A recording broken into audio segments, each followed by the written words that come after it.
We know we all are going to pass away. We know that. We know this is temporary. We know that that which is born has to die. We know that. We also know on a deeper level that we are not the body that is passing. That we are not the body that is changing. That we are the soul, the spirit. That is never born, that has never died. That never dies. That as Lord Krishna says in the Bhagavad Gita, that universal teaching for people of every corner of the globe. As he says, you are that cannot be burned by fire, that cannot be cut by knives, that cannot be wet with water. So we know that. And yet, we fear death and we mourn loved ones, as you say. And it's not ignorance. It's this place where spirituality and humanity meet. It's the place where the wave meets the ocean. Now, if we say your highest truth is ocean, yes, your highest truth is soul, spirit, infinity. Never born, never dies. There is nothing but God. No place I end and you begin. We are one. We're not separate. That's our highest truth. Okay? That's like if you imagine that the ocean is infinite, that we don't have several different oceans, but just one infinite ocean, okay? And in that ocean there are waves. Now, the wave on some level, you could say it's an illusion. The highest truth of the wave is ocean.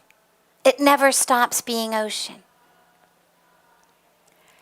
In the same way, we never stop being divine, infinite, soul.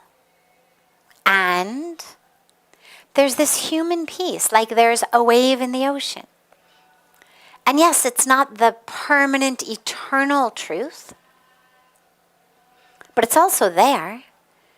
And if you're in the ocean, you better pay attention. Because I know we did so much relief work after the tsunami hit South India in 2004.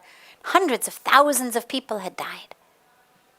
Now, on the one hand, you could say, well, the wave, it was an illusion, right?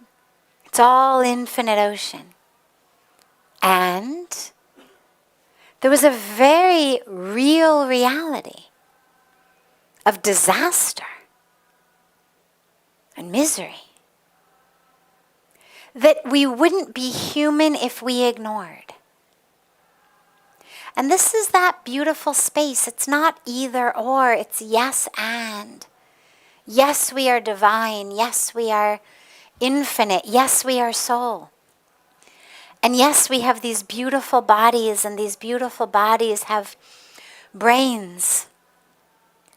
And the brains have chemistry and electricity, and they have thoughts and emotions and feelings and memories, and we form relationships. And we love. And that's beautiful. And when we love and we lose, we mourn. And there's nothing ignorant or wrong about that. It's beautiful. If there's no one whose death you will mourn, you haven't lived. And simultaneously, even in our mourning, in our tears, is the awareness that their soul is still here. That the body has gone, but their soul is here. The soul hasn't gone anywhere. And we're aware of that. And then we again cry in sadness because they're gone. And we loved them and we missed them. And then again we anchor ourselves in that awareness of the infinite nature of the soul and the infinite nature of their presence, and we are again one with all of creation. And then again we mourn. Because again, sadness arises. And that's the beauty of being human. I deeply believe that if God had not intended us to cry, we wouldn't have tear ducts. If He hadn't intended us to love, we wouldn't have these hearts that open and melt. If He hadn't intended us to use our brains,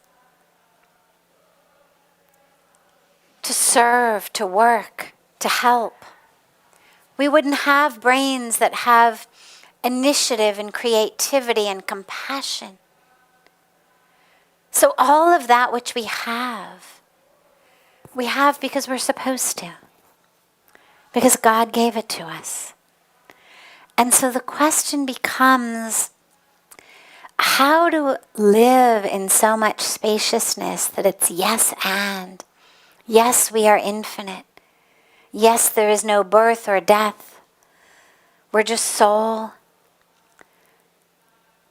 And that beautiful human existence that loves and then loses and mourns, that cries when we pass homeless people on the street,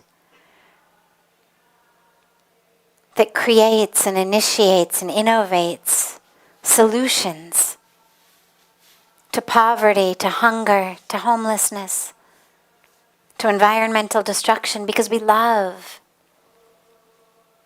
We love the trees, we love the river, we love the animal species we share this planet with. We love the humans we share this planet with. And that's very beautiful. And I do not believe that God has given us these hearts just to shut them up like a stone. I don't believe we've been given eyes that can see sunsets and sunrises just so that we can keep our eyes closed. So we love, with the awareness that everything is transitory. And then we mourn. And there's beauty also in the mourning, because in the mourning it means we've loved. And it means we've felt something. That we've actually felt what it is like to be human. Because remember, if God had wanted us only to be one with God, not in human form, this whole creation never would have happened. The Leela wouldn't be here. The Leela is here so that we can have this experience while we wake up and realize the truth of who we are and reunite with the divine. So we are supposed to be having this experience. Let yourself have it, while simultaneously reading the Gita or whatever your scripture of choice is, meditating and remembering, oh yeah, we're all soul. Never born, never dies, it's all infinite ocean.